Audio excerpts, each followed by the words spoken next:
All right, happy Sunday. Starting a little bit earlier today because I have a protest to go to after this, and we only have 30 minutes. So without further ado, all right, we're talking about guilt and shame. This is probably one of the most important things that we can dive into because so much of our human suffering starts or kind of is initiated from this aspect of ourself and how we deal with guilt and shame. Hello, welcome. Okay, so first thing I want to say is the problem with guilt and shame is that it generates an entire downward spiral, so that if we don't deal with our guilt and shame properly, what ends up happening is, we're faced with depression, anxiety, conflict, addiction, binge behaviors. There is like a whole menu of problems that spring from our guilt and shame. So I have like a little structured thing. If you guys have a question, just write in all caps. But we have kind of a lot to cover in 30 minutes. So we could look at the guilt and shame in a kind of positive and negative aspect of it. So the positive manifestation is that when guilt and shame poke their ugly heads, it's a kind of a message from the interior that says, pay attention, right? So if we use it as just information, if we use it as a kind of clue that we need to dive into ourselves and like make an adjustment or, assess our behavior, right? If we use it more just as information, it's a positive sort of element, right? The negative aspect is, if guilt and shame kind of burden us and then we just end up feeling bad, like that aspect of guilt and shame is completely impotent. Like there is nothing positive from just like being burdened, or just kind of sitting in this feeling of just, it's basically disempowering. It puts you into fight or flight mode. And in that place, when you're marinating in that negativity, you really can't do a whole lot. You're just kind of frozen in it, right? So actually, the Dalai Lama said something within the lines of, guilt and shame are impotent. What instead you want to generate is regret. So if you make a mistake or if something comes up and you realize that it's, whether it's some kind of behavior you generated that was harmful to you or to others, so as a result you feel guilt and shame, then what you want to do is just generate remorse, regret, and then you say, okay, but what can I do to fix it? And this is the element that makes a difference. This is the stepping stone to growth. This is how we elevate, our guilt and shame and turn it into a stepping stone to evolution. Now there is, sorry, I'm getting hot. Guilt and shame can come from rational and irrational place. So rational guilt and shame arise when we've done something that's at odds with our principles, that's at odds with our sense of morality, ethics, right and wrong, right? In that case, when that happens, clearly, the best course of action is to do self-analysis and to identify steps, how you can fix the problem, that you created. Now, irrational aspect is this kind of innate feeling that I am bad, innate feeling that like, my desires or impulses are just inherently bad.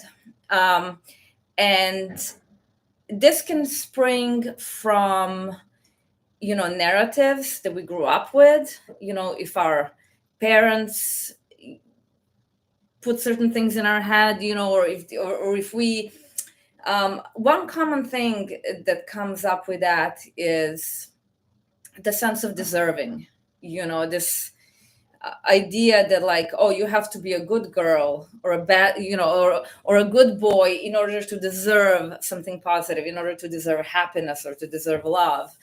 But this is kind of a problematic thing that we need to challenge, because we should know that just by the fact that we are sentient beings, we can experience pleasure and pain. We all deserve love and happiness, regardless of our mistakes. Why?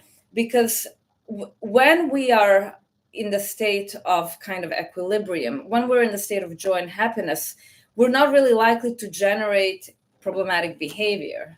In a sense, like, people who hurt other people usually hurt them because they're unhappy, or they're dissatisfied, or they're miserable, right?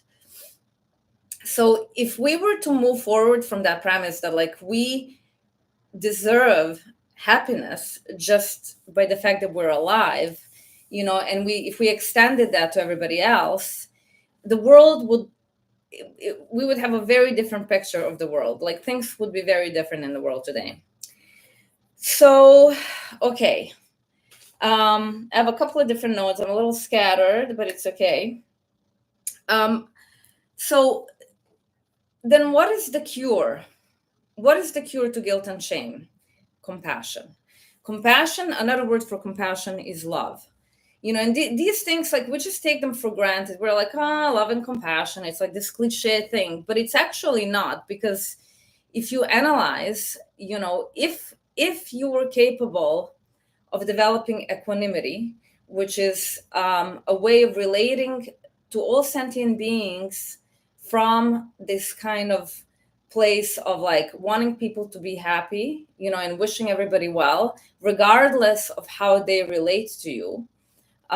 Like, now the way we live our life is that, we wish best to those who love us and do what we want them to do.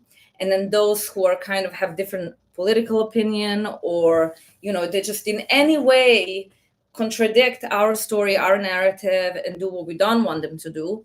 Those people, we wish them to drop dead. We wish them suffering. We're like, we have, it generates anger, right? And then there is the third group would be the strangers. So friends, enemies, and strangers.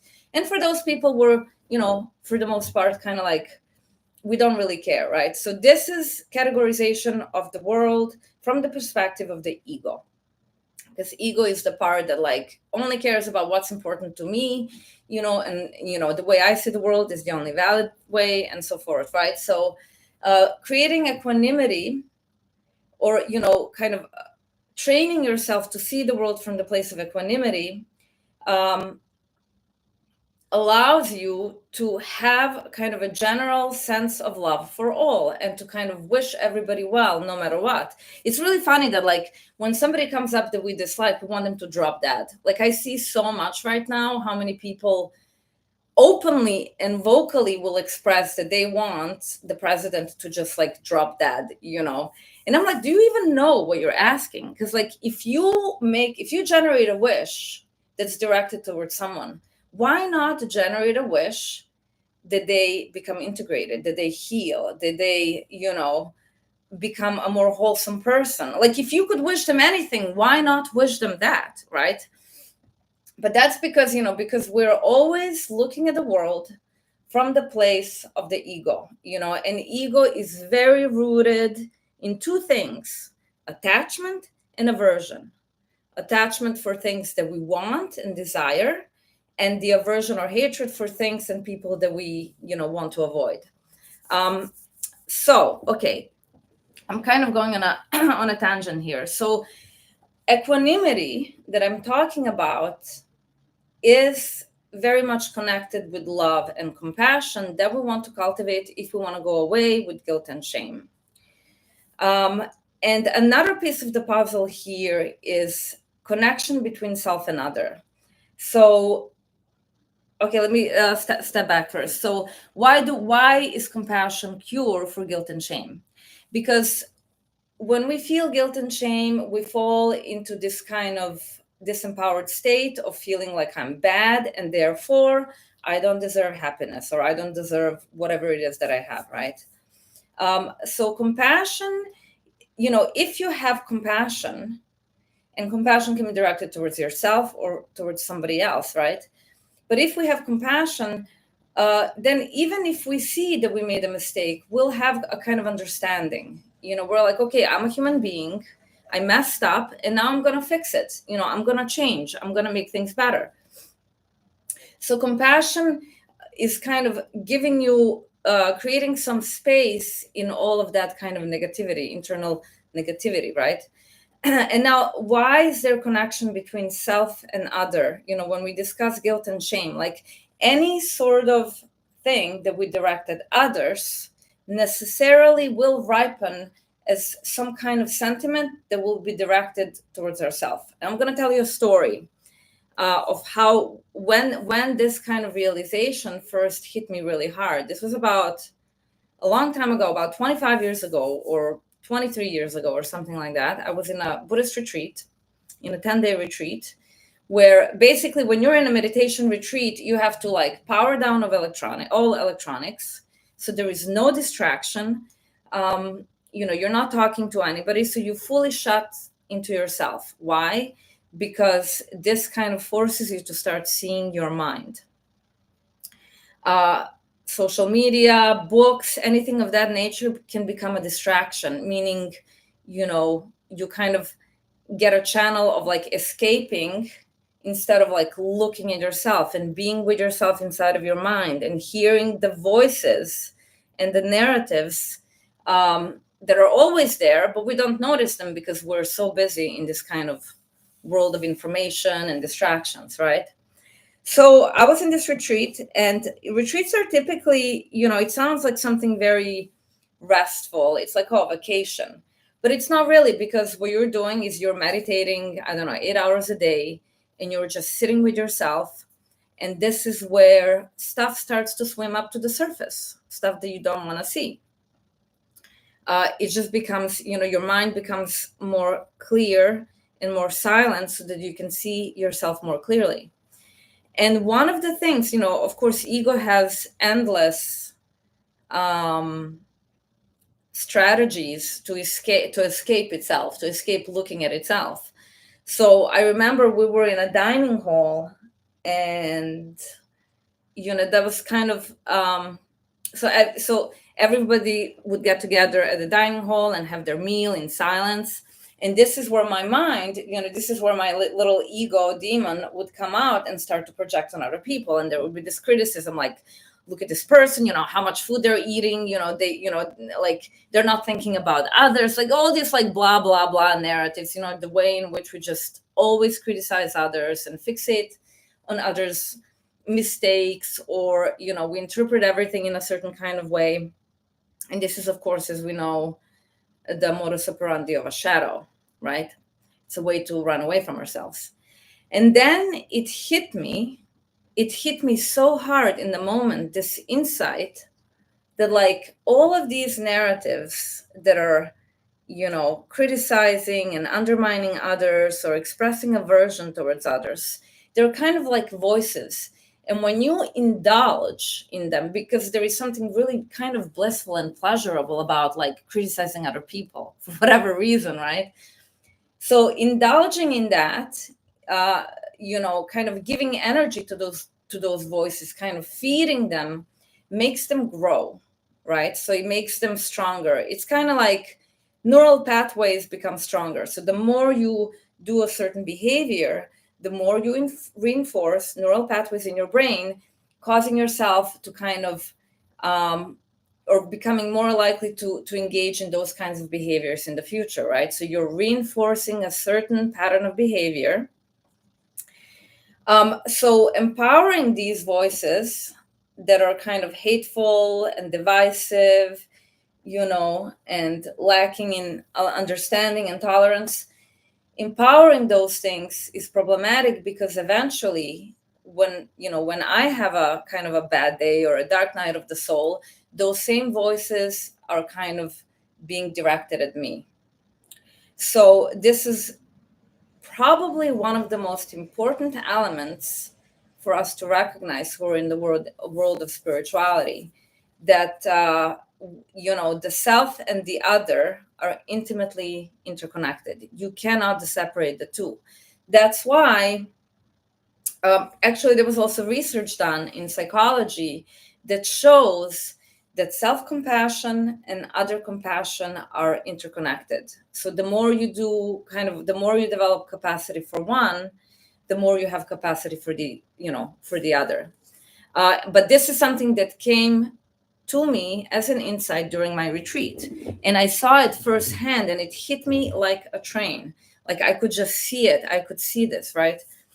And this is why, when you research saints of no matter what tradition, they all advocate love and understanding and compassion and tolerance, because these things that we're reinforcing and directing towards others, the same things will show up for us when we're dealing with ourselves. And therefore, where you have compassion and love and tolerance, you cannot have guilt and shame. It's impossible. Let me just do time check. Okay, 10:17 already. All right. So here's another thing, right? Let me have a little sip of water.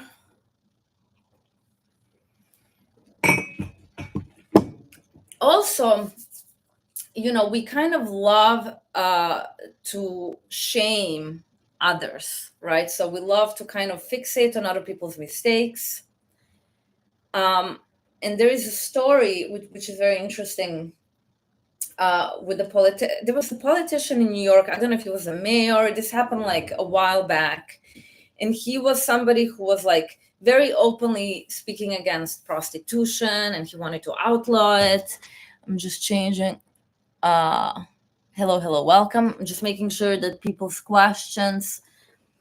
Again, if you have questions, put them in all caps so I can see them, because it's hard for me to. So anyway, going back to my point. So this politician was very openly speaking against, prostitution, and wanted to outlaw it. And he wanted to bring all these laws or maintain laws that would persecute prostitutes to like the highest extent. And then it turned out that he was seeing prostitutes and he was paying $10,000 per session, And the interesting thing here is the hypocrisy and the kind of irony of guilt and shame, because the guilt and shame that we have within ourselves, we always project it out. So things that we have not worked out within ourselves, when we see them outside of ourselves, will trigger us, right? And one of the ways people, deal with their own guilt and shame is hiding. Hiding it from others, also hiding it from ourselves. This is how we suppress things into the unconscious, and it becomes the shadow, right? But the easiest way to hide from something, to hide an element of ourselves, is to point the finger at somebody else. But when you point the finger at somebody else, there are three fingers pointing back at you. So, a lot of the times, people who are like really fixating on others' mistakes and are condemning them publicly and shaming, especially like when it comes across in a very like strict moral element, like moral police. This is usually an indication, like this can tell us about the person who's doing the action, right? That there is potentially either conscious or unconscious element that exists in them, right? That they're trying to deny, and they deny it by fixating on others. Now, the more we condemn, again, that thing between like self and other, the more we condemn other people for their own errors, the more we're ruthless with others and intolerant and hateful, right? The more we're gonna have those same sentiments when it comes to certain things that we don't like about ourselves or that we're conflicted about.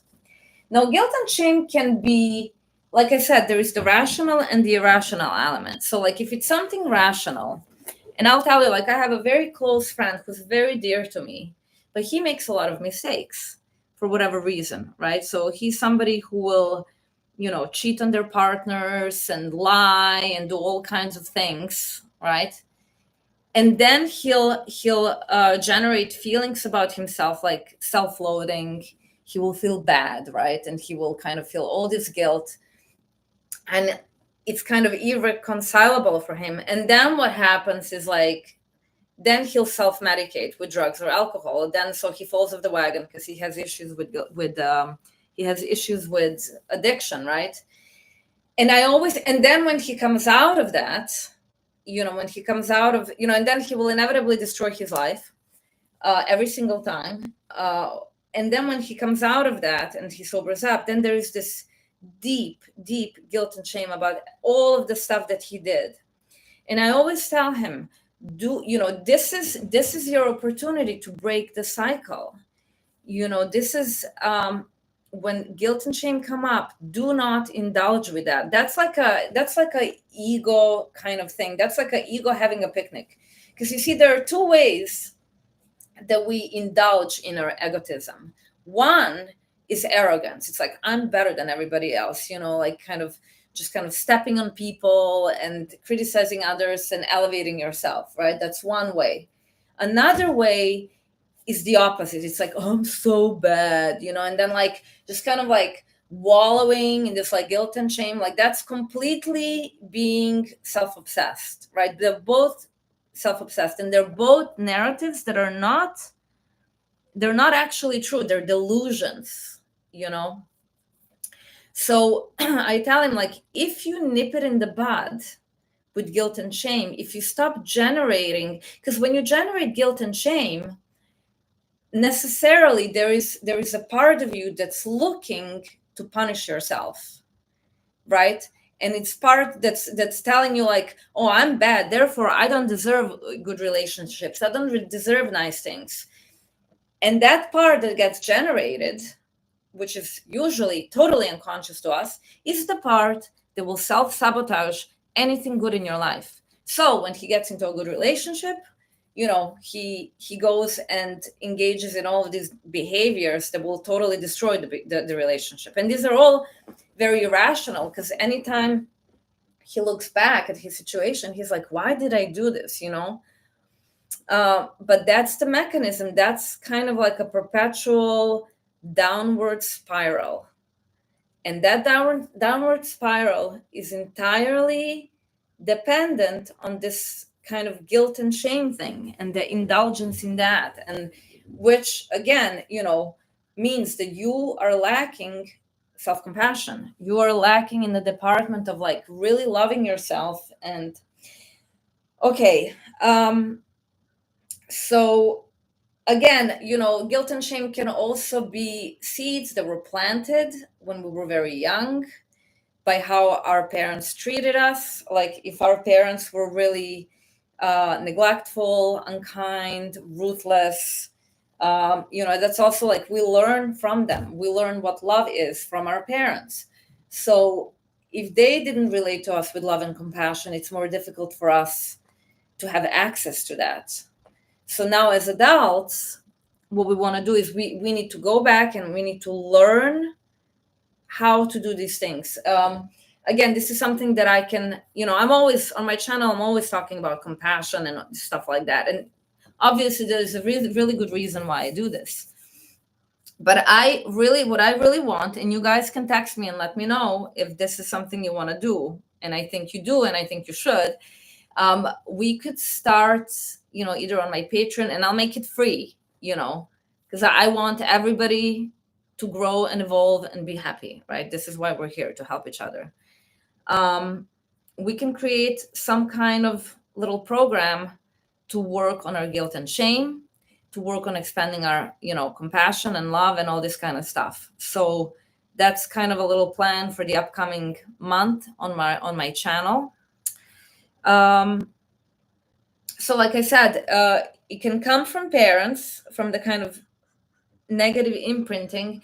And also, when we were young, if we see our peers and our parents kind of condemning certain behavior, which we all do, by the way, and then when we, at a certain point growing up, we recognize that we ourselves are possessors of those kinds of behaviors.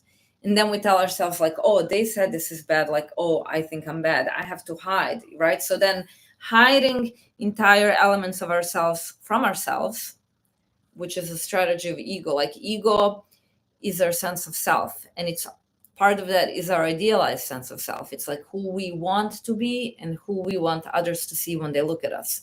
So when we notice things about ourselves that are ugly or problematic or not socially acceptable, what happens is we either suppress it into our conscious in order to hide it from ourselves, or we just kind of become very fake, in order to hide those things. That's why this is a very typical thing, when we're feeling particularly, what's the word? Sorry, I'm spacing out. When we're feeling particularly like when we're lacking confidence and we're feeling insecure, that's the time when we're starting to generate this kind of fake display of confidence.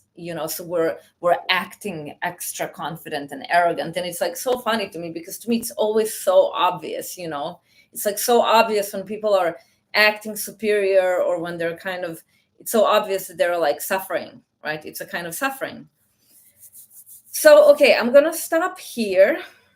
I think we could probably do part 2 of this in another live next week, where we're gonna dive more into like specific ways to disarm these things within ourselves. Like, what are the methods that we could do? What are exercises, meditations, contemplations that we need to do? And by the way, like, I want to encourage you that, I'm talking about these things, but if you just come in and you watch this and then you move on with your life and you don't think about this yourself, you're not going to kind of internalize this information. Because what you want to do is, when you get an information, when you're reading spiritual masters or when you're reading psychology texts about behavior, like, it's not enough to just hear about it or read about it. You have to like make it your own. You have to like take it in as a hypothesis, and then you have to like look at your life and see, how is this true or not true? You need to like pay attention. So like analysis and the intellectual understanding of these things, experiential, like making it experiential, this is where the kind of external knowledge becomes your own wisdom. And then, through that deep understanding, you'll be able to shift. Okay, I'm going to stop here. Thank you, guys. I'm posting this for those who tuned in late. You can watch it on my YouTube or on Instagram. I will post a link to YouTube for the Instagram people. So thank you so much. I hope everybody has a beautiful and blessed Sunday. Stay strong, be compassionate, have love for yourself and others. And that's half of the battle. All right, now I have to close on both. Okay. Take care.